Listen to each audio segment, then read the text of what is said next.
Hi, my name is Stanley Kobla Akwu, and you're welcome to yet another intriguing episode of China Now. It is the only show dedicated to bringing you all information around the rapid change in technology and happenings across the world.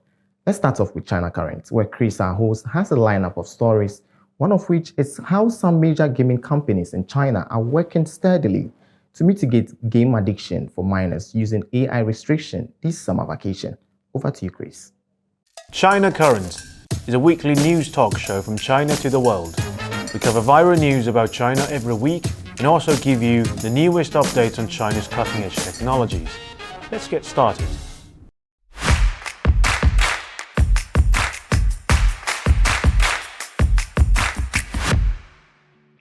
Hi, welcome to China Currents. I'm Kris. School's out for summer. School's out forever.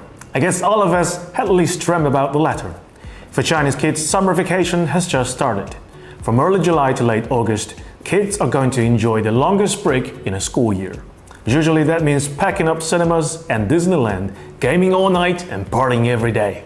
Well, this year may be a little bit different. On July 1st, three major gaming companies, Tencent, NetEase and MiHoYo, announced their summer restriction plan for minors. Based on the new policy, kids are only allowed to play games for an hour between 8 p.m. and 9 p.m. on Fridays, Saturdays, and Sundays, with all other time being restricted. That means kids could only play games for a total of 26 hours during the entire 2-month vacation.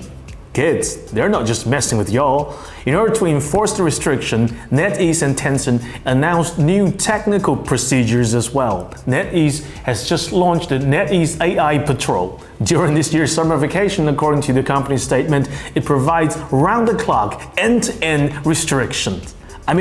Protection, okay?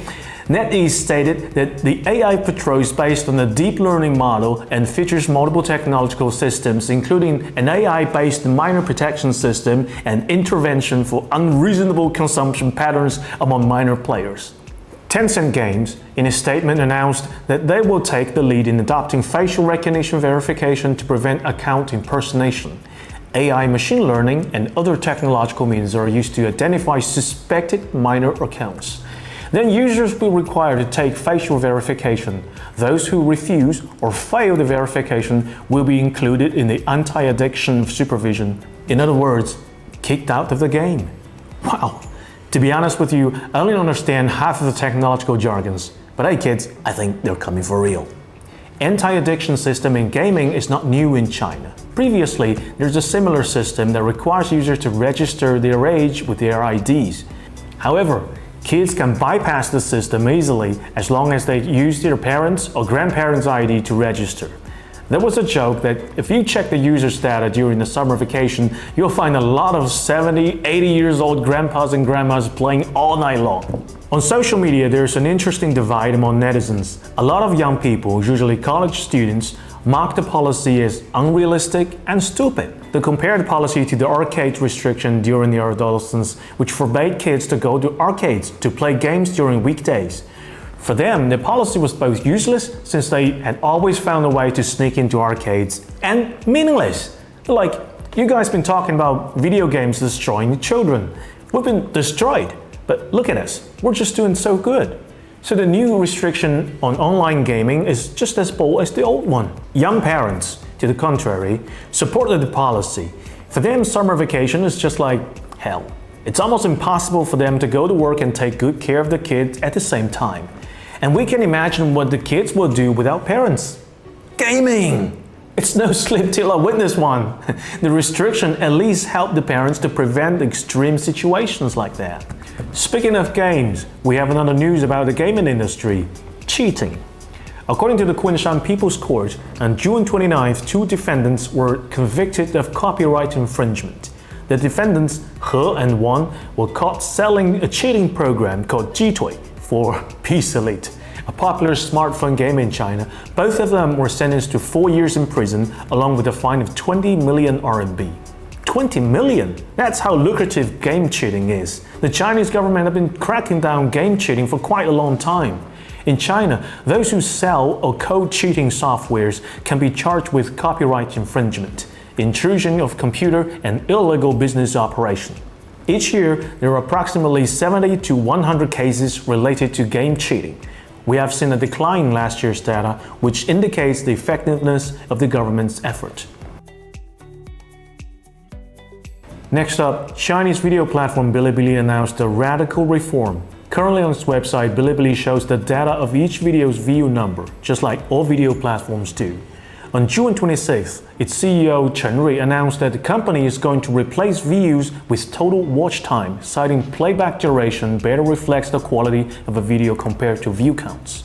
Chen Rui further explained that measuring playback duration is technically more complex and costly. Fortunately, with the development of technology, Bilibili now has the ability to track playback duration. It is said that the reform will provide users with a better reference. We plan to complete the product update in the next few weeks, said the CEO. Unlike Douyin, the Chinese counterpart to TikTok, Bilibili is famous for its long videos. History, literature, gaming, dancing, music, you can find everything you want on Bilibili. The success in long videos eventually transformed the company, which started as a website for anime lovers, to a major video platform. In 2018, Bilibili debuted in Nasdaq. However, Bilibili suffered as TikTok and short videos swept across the world. In response, the company decided to emulate TikTok and encourage more short videos on platform. The result was disastrous. A lot of long video creators have since left Bilibili. Meanwhile, its short videos was no competitor to TikTok in any term. The company has been at loss for 3 consecutive years. On social media, most Bilibili users praised the decision, as new policy would be more beneficial towards content creators of long videos. Radical as it is, the approach is considered as a desperate move by Bilibili in saving the company's slow but steady decline. Therefore, there are also voices questioning whether the decision was due to the decline of active users, which had made view count stats pretty embarrassing. Next up, cars. According to the market analysis report released by the China Passenger Car Association, in the first 5 months of this year, the cumulative retail sales of cars worth more than 300,000 yuan, that is approximately $45,000, reached over 1 million units, with a year-on-year growth rate of 35.1%, a number that no one would dare to predict. In contrast, the cumulative sales volume of car models worth less than 300,000 yuan reached 6.6 million units, with a year-on-year growth rate of only 0.5%. With a surge in sales of high-end car models, the market share of car priced above 300,000 yuan has also significantly expanded. In 2020, it accounted for only 9.5%, while in Q1 2023, it reached as high as 13.9%. In other words, 1 in 7 people bought a car worth more than 300,000 yuan. The Chinese automobile industry is growing fast and steady, especially with the boom of EVs. But that's not what the netizens are talking about on the internet. A lot of people actually use the opportunity to complain about the plate lottery policy. You see, in some Chinese metropolises like Beijing and Shanghai, it's very hard to get a license plate. Residents have to participate in a monthly held lottery to get a plate. The waiting time could be months or even years. Some netizens thus commented, "The stats could have been more beautiful if I had the plate." Another news in Chinese automobile industry is about EVs. On June 27th, Guangzhou Automobile Group, a state enterprise, stated that its car Aeon plans to produce and sell 500,000 electric vehicles this year and initiate overseas business operations. The company aims to achieve a production and sales volume of over 1 million units by 2025. Currently, they're working vigorously to advance their IPO. Aeon, which sells 8,400 cars per month, is one of the major EV makers in China. To be fair, 8,400 cars is not bad at all, yet Aeon was still behind its competitors such as NIO and BYD. The domestic market for EV is so competitive that forced companies to try their luck abroad. Next up, Chinese government announced the interim regulations on unmanned aircraft flight management. In other words, regulations on drones. According to the official media, the main objectives are to strengthen the airworthiness management and quality control of unmanned aircraft design, production, maintenance, and assembly according to the classification management approach. With companies such as DJI, Chinese drone industry has become the first tier in the world. And just like other nascent industries, it was a period lack of regulations. The result, borrowing from Chinese netizens, is 野蛮生长, or to develop barbarically in English. In recent years, there's been an increase in accidents involved with drones, such as the invasion of airport space, drones hitting private properties, etc. There were also cases of drones accidentally entering military airspace. Now, with the new regulation, drone operators can now have a clear sense of where they can fly and how they can fly, which should be able to create a safe space for both the drones and other aircrafts. Last but not least, China's top legislator passed the Foreign Relations Law last Wednesday, marking a milestone significance as it is the first fundamental and comprehensive foreign relations law in the history of the People's Republic of China.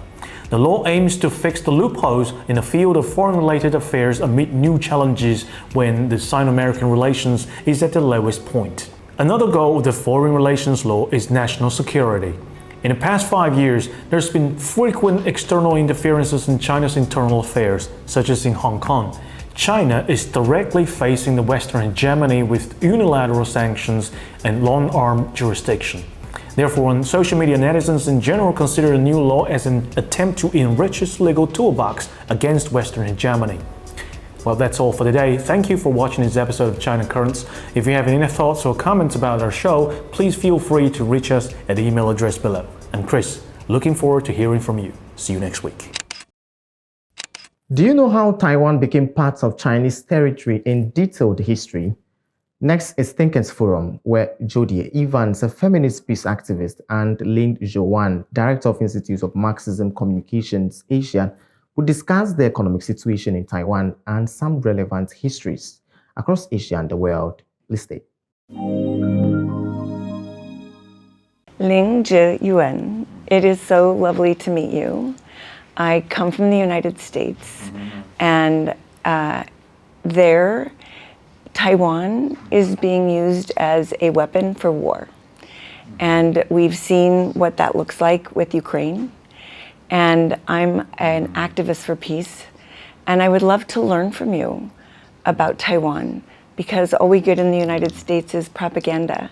And I would love to learn from you what Taiwan is for you. Judy 你好，很高兴在这里见到你。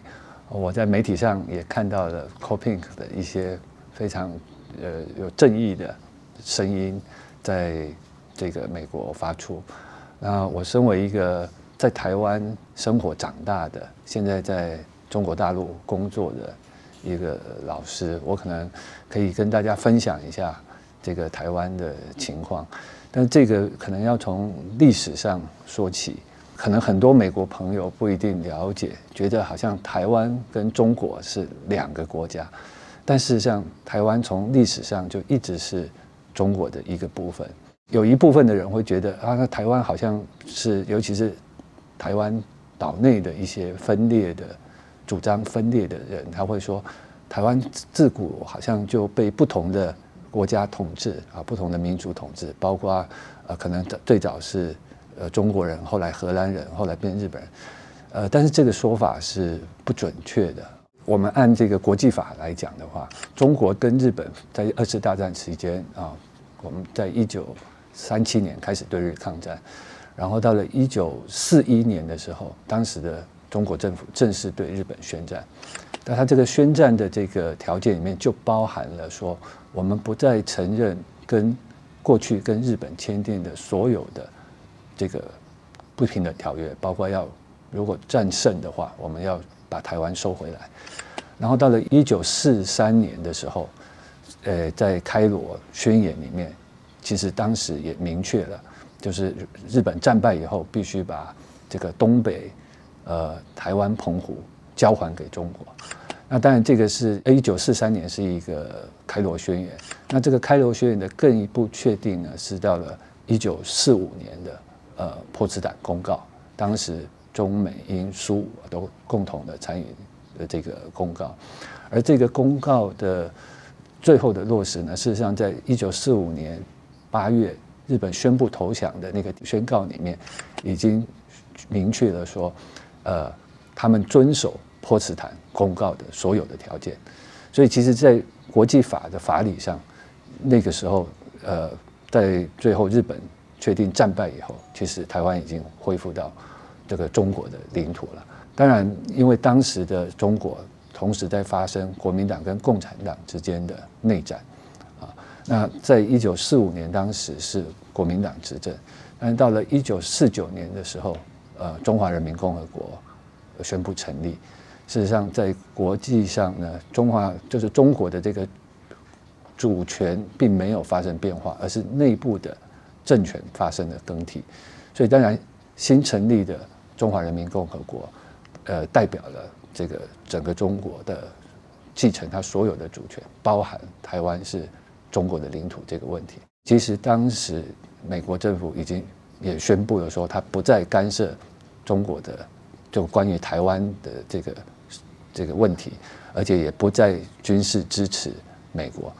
那但这个历史的这个变化是发生在1950年6月25号，朝鲜战争爆发。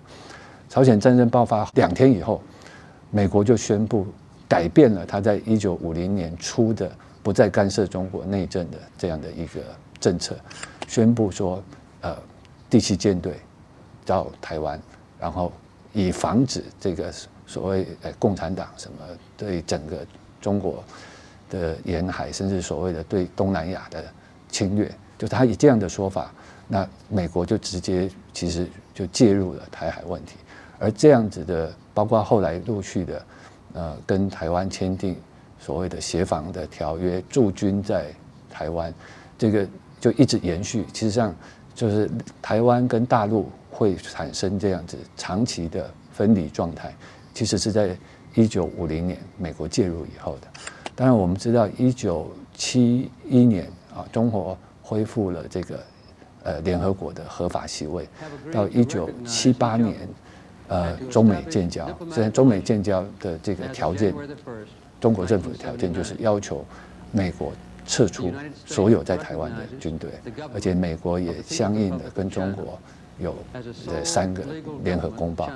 但是在这个美国要撤离台湾军队，他还留了一个尾巴就是号称这个通过了这个与台湾关系法，宣称要军队是撤出了，但是还能够继续在武力上或者说在文化商业上跟台湾保持这个关系，尤其是这个关于军售的问题。事实上，美国政府并没有按照跟中国签订的这个联合公报，不断的在继续支持这个在台湾的这个政权。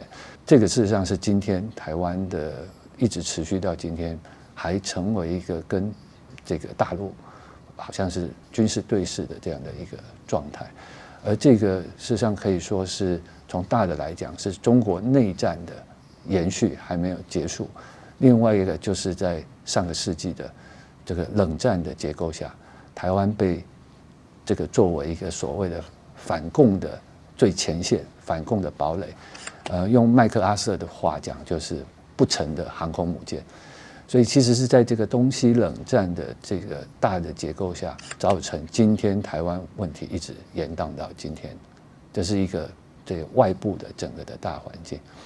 So you didn't talk about the one China policy, because for us in the United States, that is a commitment of the United States and in an agreement that there is one China, and Taiwan is part of that one China. And currently, the President of the United States, Biden, has agreed that that is in place. Even as, like you said, they say one thing but do another. This is another example of where they say one thing, and in the meantime, they're arming Taiwan. The floating aircraft carrier is a really squeamish concept, but that's right. Here's an island that the United States can use as a military advantage without caring for the people, and we're also generations away from when Taiwanese knew they were part of China. You have generations of propaganda, of re-education, of away from what was into some new idea. Now, the United States does the same thing to its own people. It propagandizes. It creates what I call an agreed on common sense but it's not common sense at all. And it's certainly not the sense that creates peace or unity or respect or even the dignity of what it is to be human beings together. So that you're describing to me that process is a long process, that it started many years ago and has continued. So with the United States government, it doesn't matter what the facts are or what the agreements are, and they don't sign many agreements and they hold to none. So they tell stories about, oh, here's this perfect democracy that is being violated by China. And on my trip, I've asked people, what do you think about Taiwan and China? And most of the people all the people, I haven't heard anything else, is that Taiwan is China. And yesterday, I asked someone, and I said, are you afraid that the US is going to start World War III using Taiwan? Like, do you read that in the paper? How do you feel? And he said, oh, I'm so sorry I have to say this because you're from the United States, but I really worry about the United States. We've watched Ukraine be used as a tool for war against Putin, that Biden has been very out front. This is a war to take down Putin. Taiwan is being used in the same way. How many people in Taiwan understand their pawn in a game, in a bigger game? Mm-hmm. And I don't see that game being played by China. That game's just being played by the United States. 其实台湾民众里面开始出现一种说法，叫做疑美论，就是怀疑美国政府的政策，大家开始反思，就他可能还没有到能够彻底的，就是这个好像拒绝或者说反对作为美国的工具，但是他们开始怀疑美国是不是真的如他们讲的啊，是为了台湾的民主，是为了台湾民众啊怎么样的这个福利。很有意思的是，台湾现在当局的这个民进党政府，他直接说，谁如果怀疑美国，谁就是反对民主，就是你在其他的事情上可以批评我，我还可以接受，但如果你去怀疑美国的话，这个就是最严重的。这就是台湾目前的执政当局的现况。其实越来越多的民众觉醒，比如说我们看在今年3月的时候，在台湾内部已经有大概近数十个这个主张统一、反对台独的一些社会运动的团体，包含劳动党，他们组成了一个叫反台独、反干涉的联合行动。这个团体呢，已经在岛内已经进行了大概4次的示威抗议，因为民进党为了配合美国的这个政策，台湾最近有几个这个新的政策，一个是长期的这个军购是一直有的，在台湾民众的心里面有几个比较有争议性的，一个是说要买这个叫布雷车，就是要布设地雷的一个武器，那地雷放到这个台湾的海岸，然后另外呢，美国的一些政客他开始提说，如果在必要的情况下，万一台海发生战争，要炸毁台湾最支柱的产业，就是那个晶片产业台积电。当然，这个不是美国政府直接的公开的一个政策。然后在对拜登的访谈里面，也有提到说，他们有一个毁灭台湾的计划，就是假设大陆要统一台湾，发生战争的时候，他们宁可把台湾毁灭，也不能让大陆来统治台湾。就是这些消息已经让台湾民众也开始慢慢的开始质疑，但是因为整个媒体还有政权还是掌握在这个主张台独的民进党的这个手里，所以他们也是用比较大的力量在压制这样子的声音。另外一个就是台湾过去是实行这个兵役制，大部分的男性都要服2年的兵役。到了这几年，民进党当局他本来的政策是要逐渐把这个兵役缩短，然后甚至最后取消改为募兵制，而不是征兵制。但是，所以目前的这个台湾的兵役到去年为止是已经缩短到只剩下4个月了，就是简单的军事训练。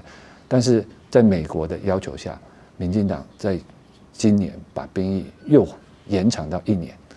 那这个对台湾的很多年轻人就是有开始觉醒，所以这个可能是一个也需要像我们这样的爱好和平，然后希望大家更多的重新反思美国的对外政策，所以的一些团体在继续努力，包括台湾的，包括在大陆的，也包括在世界各地，当然尤其是美国的这些反战的人士，事实上是我们是可以让更多台湾人了解。那这个 Jodie 的问题是，到底台湾民众知不知道？我感觉其实台湾民众多少知道，但是他面临的一个问题就是，他们实际上不知道战争的实际情况，因为台湾已经很多年、几十年没有直接的那个战火了，所以台湾民众觉得可能会发生战争，但是可能觉得战争也没有办法，我们也没有能力去阻止，所以就等着。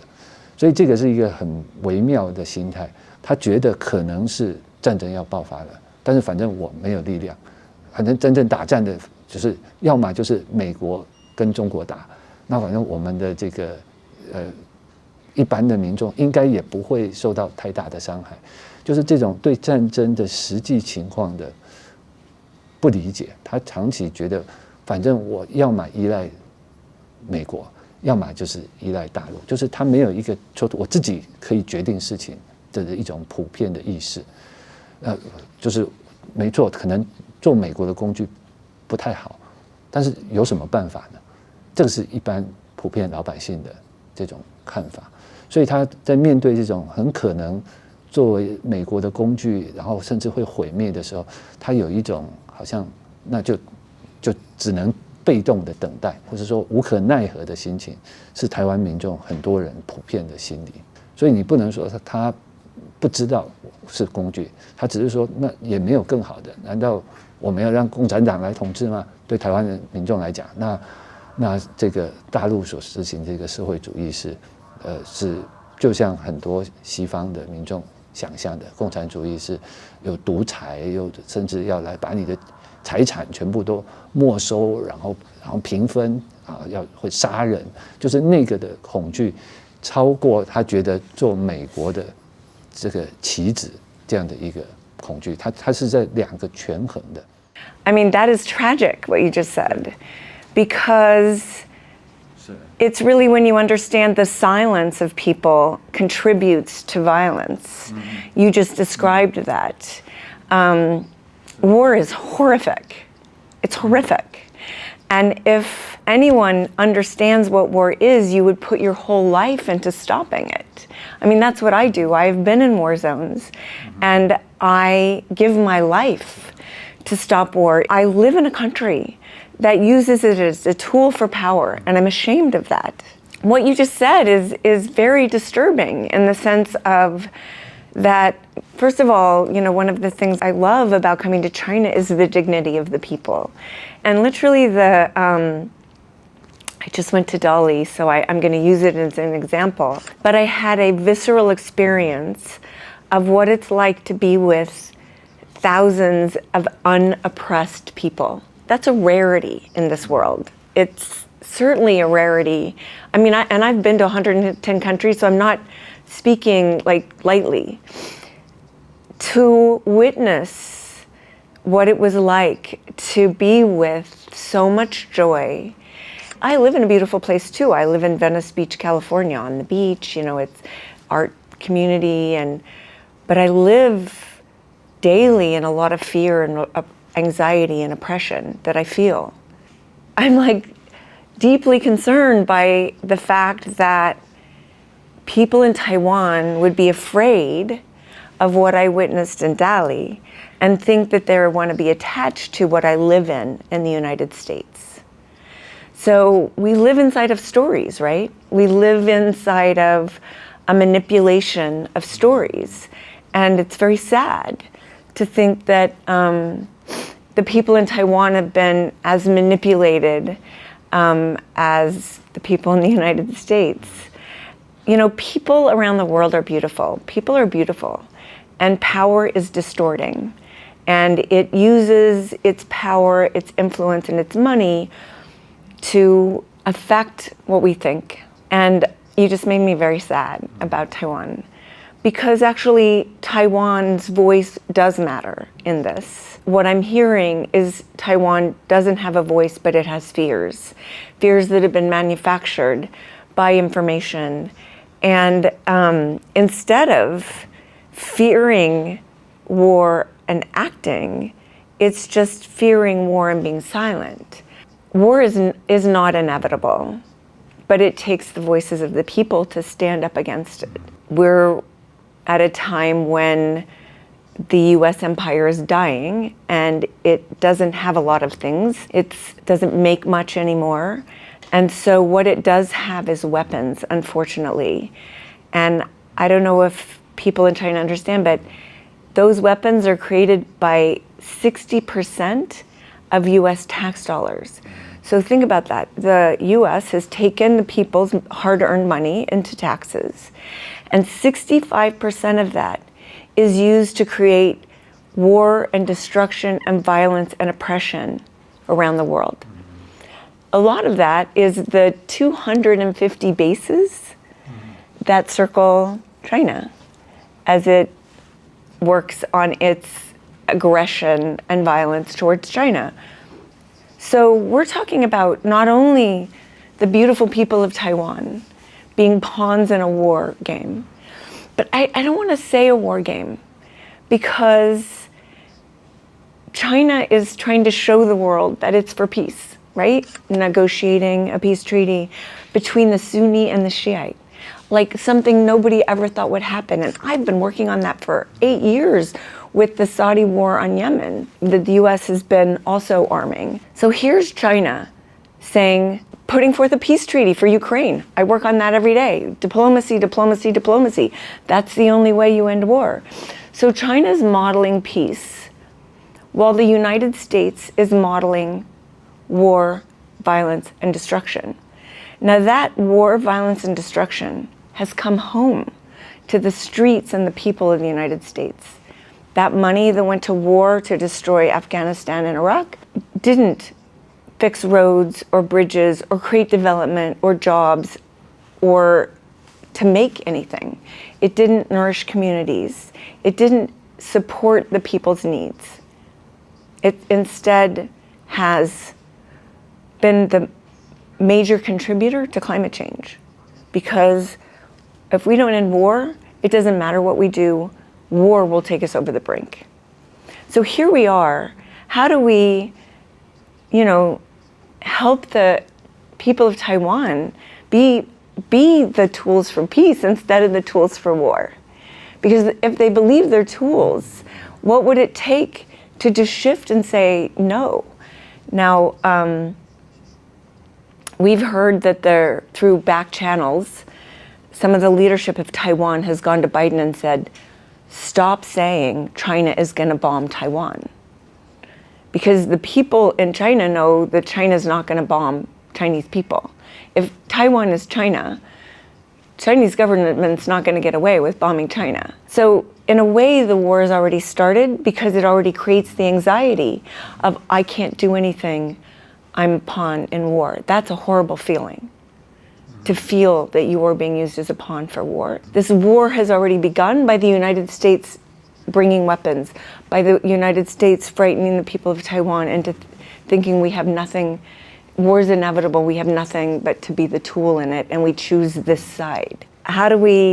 First of all, how do we get the people who are the only things that can end war to value peace? Because by valuing peace, by speaking up, you interrupt the story. Because right now it's a story. Right now it's a story that the people of Taiwan are victims of China, when ultimately they're victims of the United States.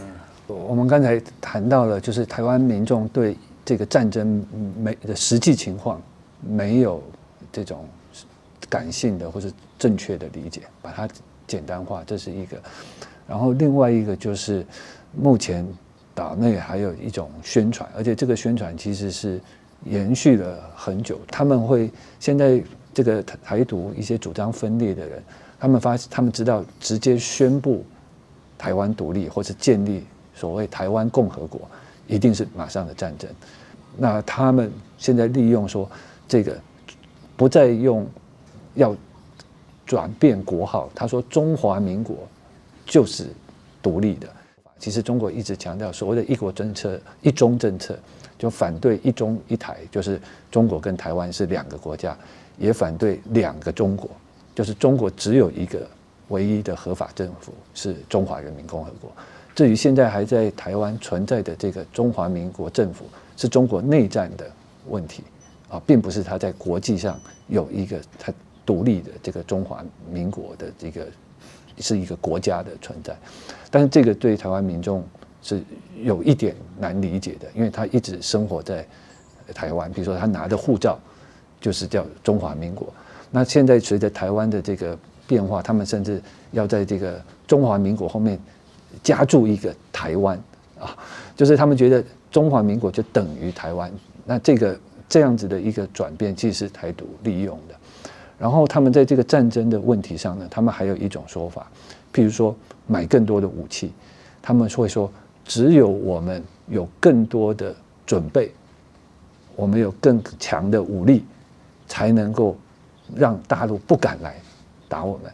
然后，所以我们也是在捍卫和平。这个是台湾这个作为美国工具的人的一个说法，而这个说法在台湾的民众里面好像成为一个大家普遍觉得也有一定的道理哦，只要我们这个武器更强大了，美国给我们更多的武器了，甚至我们必要的时候还更多人去当兵去参与军队，大陆就不敢打了。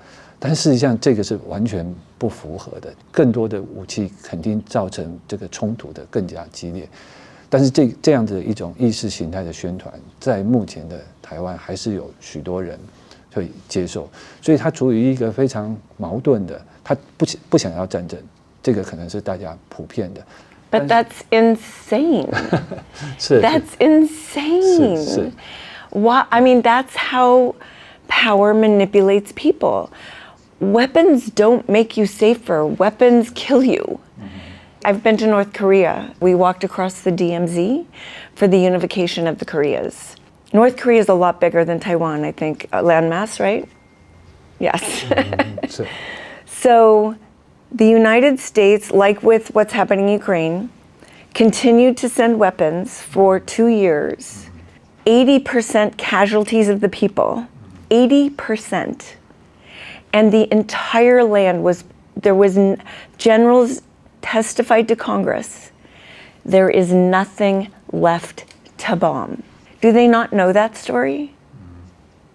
Do people in Taiwan not understand that even with 80% casualties and fully bombing the entire land, it was all destroyed, the United States still didn't win the Korean War?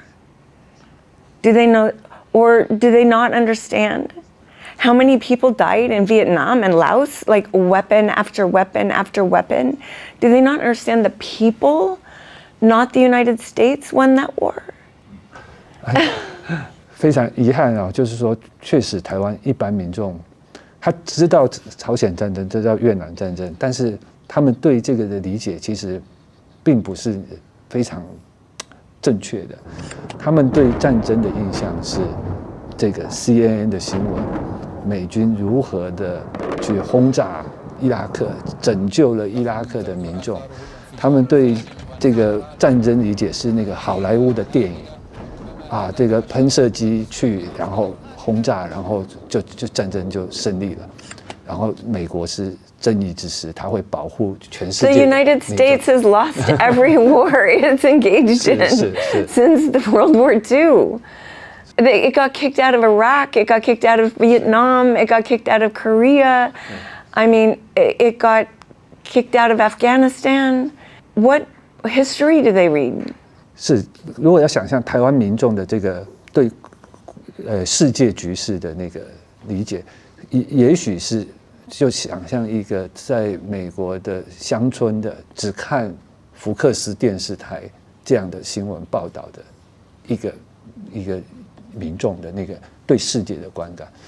所以就算是这个战争很可能已经发生在台湾了，他当然也知道最后美国撤离了阿富汗，撤离了伊拉克。譬如说这个越南战争，还是那个电影里面的越共多么的邪恶，然后多么的不堪一击啊！那最后美国虽然是失败了，但是他还是很人道的救援出他的人啊，或是说最后某一个英雄啊，还是拯救了人，虽然有牺牲，就是这种对战争的印象，是台湾民众普遍，就是也是我们 No, 现 they're 在 getting the wrong.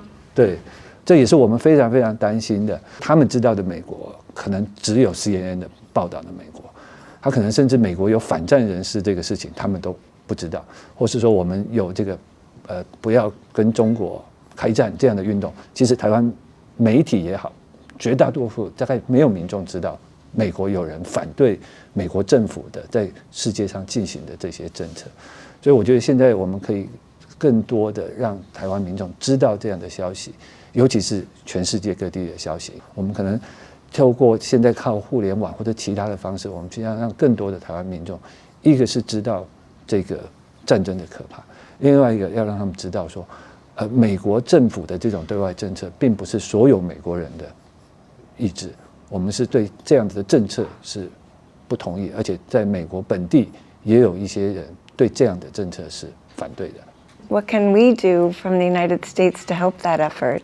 We were hopeful when the elections happened after Nancy Pelosi came, and it felt like the people in the elections said, no, we don't want to be a pawn for war by, her party not winning. Did we read that correctly? Is that how you would have read those elections? We thought, they let Nancy Pelosi come, which was triggering. It was kind of an act of triggering to the Chinese government.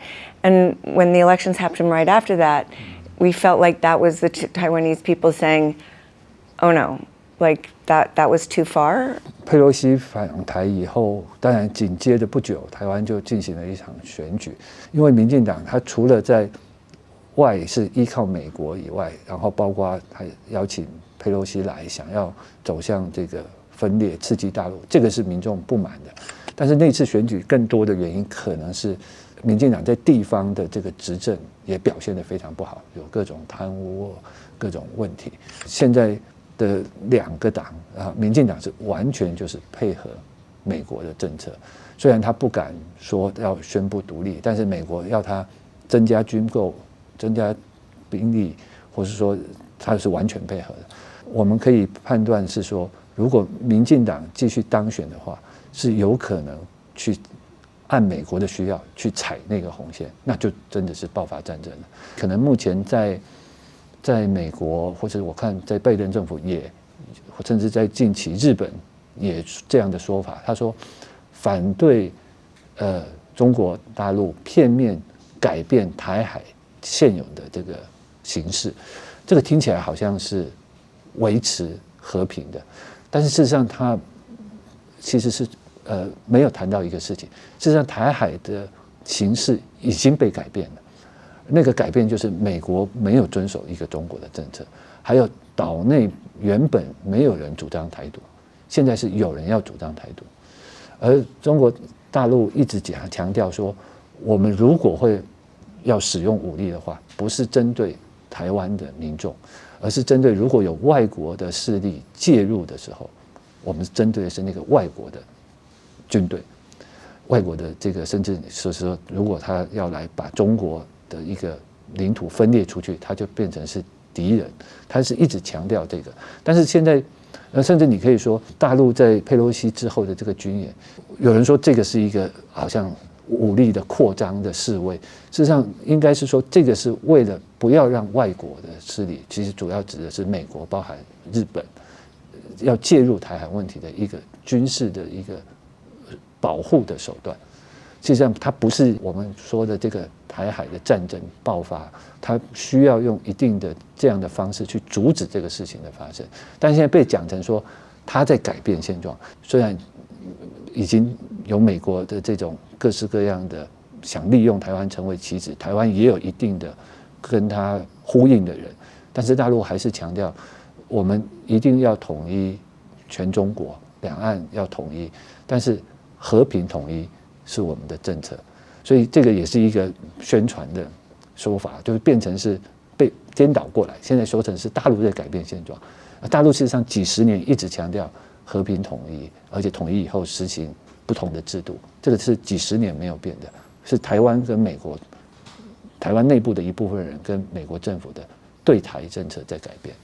That's so good to know. Thank you very much for giving me so much information to take home and share. And what would you say that loving people in the United States could do to be useful?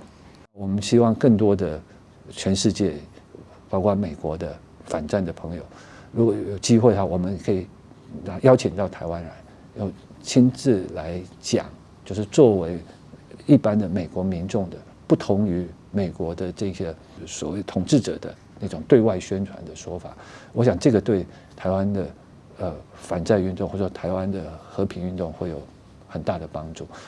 直接的交流，或者我们现在可以透过互联网，透过把这些信息相互翻译，然后网站的连结，我觉得这些方法都是有助于这个大家可以参与，共同参与进来到这个保卫台湾民众、保卫台湾和平的一个工作。Thank you. I will take you up on that. When I finish the book I'm working on, China is not our enemy. I'll make sure that I do a book tour in Taiwan. Thank you. 好，非常希望有一天我们可以在台湾一起再见面。Yes, yes.